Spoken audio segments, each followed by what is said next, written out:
Ay mga boss, mga madam, another day, another camping. Kasalukuyan po kami nandito ngayon sa lugar ng anong lugar nga to, boss? Estancia Lingayen. Lingayen. Tayo naman.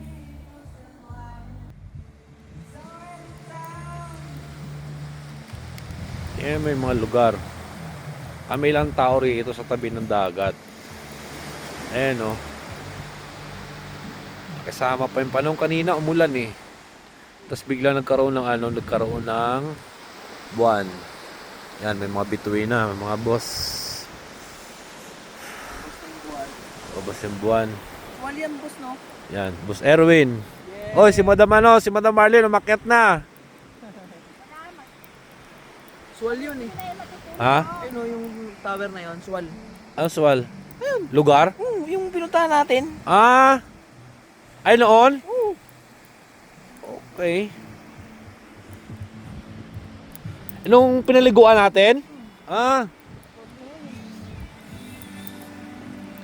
Tapos ito yung kaganapan. Hey. The singer.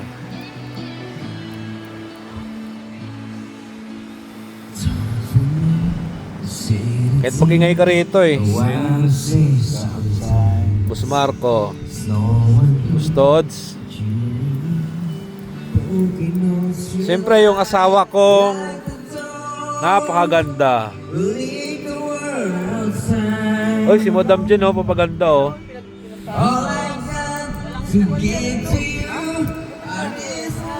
Medyo na-kids ni Boss Tods. Grabe. Yan, nakaset up na yung ni Boss Tods. Atin. At ito naman mga boss kay Boss Marco. Siyempre, meron din tayo mga boss. Yan, yan yung sa atin. Yan.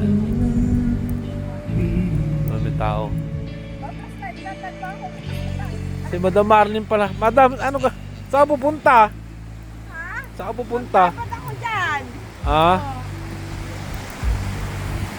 Maliligo ka ba? Oo. Bakit? Hindi, ilawan kita. Hindi na.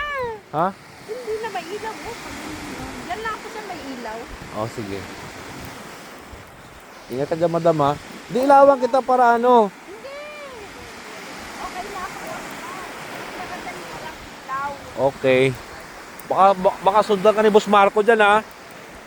Maganda nga eh. Ito. May styling din kami mga boss. Unlimited power supply.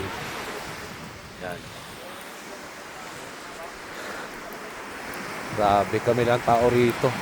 Sa napakahabang dalampasigan ng dagat. Ayan. Wala ibang tao, kami lang. Ayan. Walang katao-tao. Yun lang mga boss. Bukas ng umaga uwi na rin kami ng Manila.